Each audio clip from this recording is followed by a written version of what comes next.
इसलिए बुरी है कि इसमें लोगों के अकायद से खेला जाता है। लेकिन आपने तस्वीर का दूसरा रुख नहीं देखा, जिसमें लोगों की मुरादें पूरी होती हैं और वो पीसफुल जिंदगी गुजारते हैं। लेकिन आलम साहब, ये भी तो कुछ फरेबी हुई ना।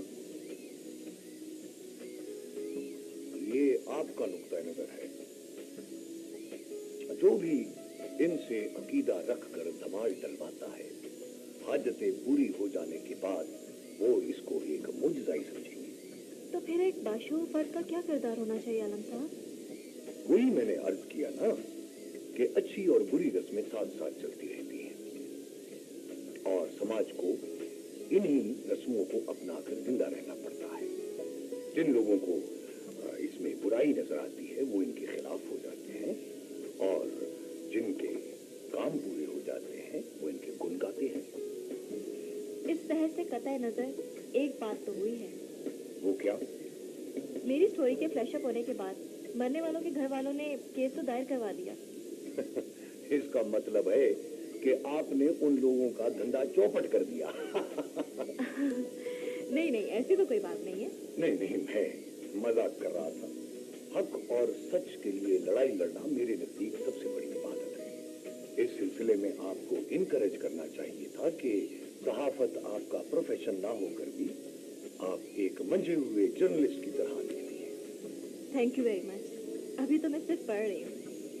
अभी से आपके कलम में इतनी ताकत है तो आगे चलकर तो आपको बहुत ऊंचा जाएंगे।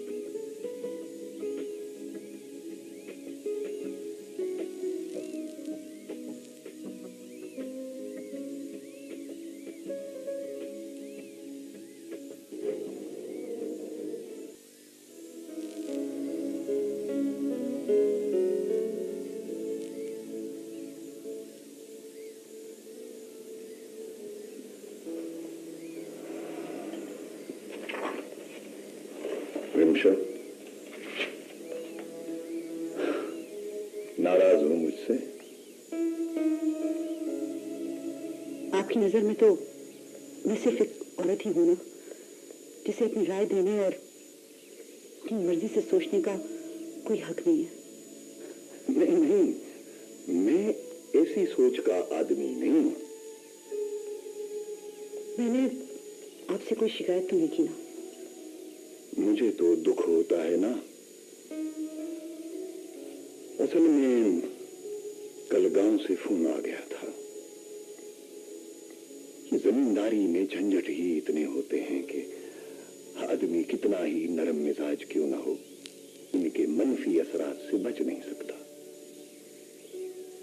तो इसलिए जल्दबाजी हो गई। I am sorry. लेकिन आलम, मुझे जिंदगी में कभी किसी ने डिग्रेड नहीं किया।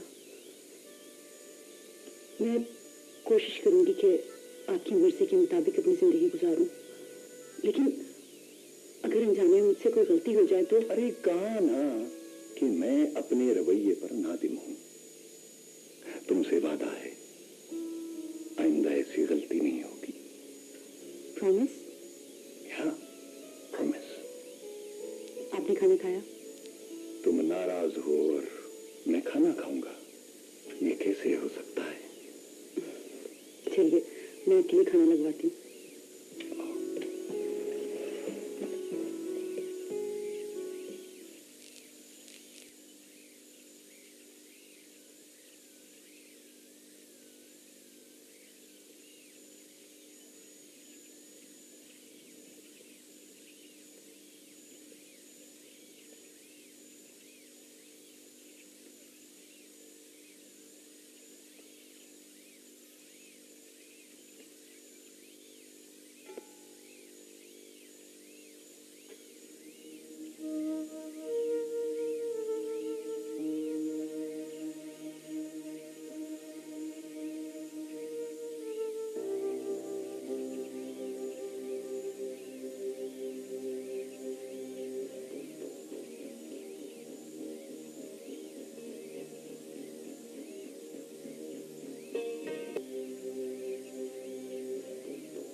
चालाकी इधर नहीं चलेगी। हाथ चलाओ, हाथ। जमादार, मौला जानता है बहुत बुखार है मेरे को। भाई भागते वक्त तुझे बुखार नहीं था, है? वही अब तुझे बुखार याद आ गया है। बाबा दिखाओ, हाथ दिखाओ बाबा। बाबा जमादार, सच सच बहुत तेज बुखार है इस बच्चे को। बाबा अभी थोड़ी देर पहले उल्टियां भी की। अच्छा, काम करो, काम, समझे?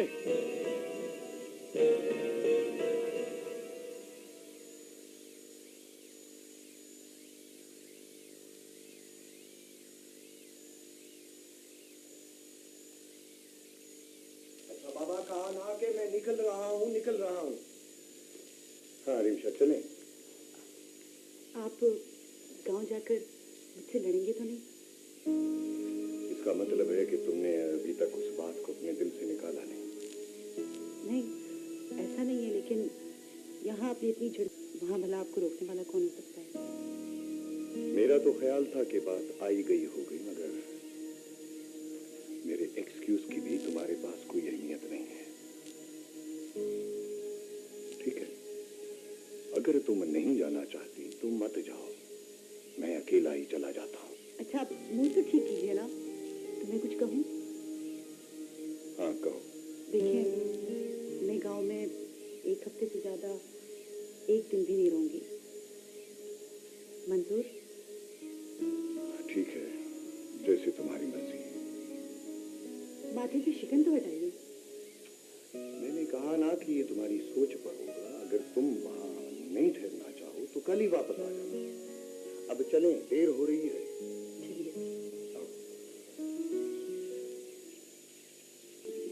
बस कर साजा, मेरा पाँव दबाना बस कर। अब तो ऐसा कर, इसके साथ जाके ना सारे घर की अच्छी तरह सफाई सुथराई करते। आलम की दुल्हन आ रही है। कब आ रही है मालकन?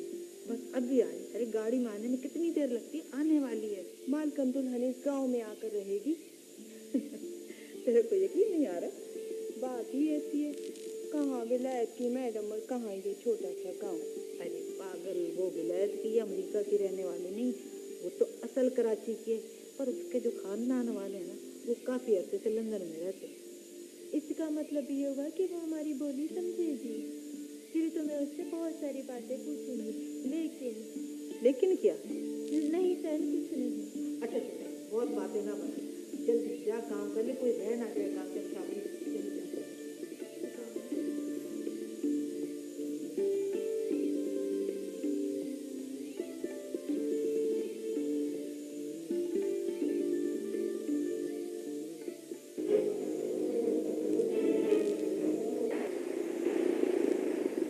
हो गई हो रिमशा। ये दुनिया इतनी खूबसूरत होगी, मैंने तो कभी सोचा ही ना था। यूँ लगता है जैसे जैसे मैं ख्वाबों की नगरी में आ गई हूँ। फितरत के करीब आकर इंसान खुद को ढूंढ लेता है ना आलम। आप कहाँ खो गए?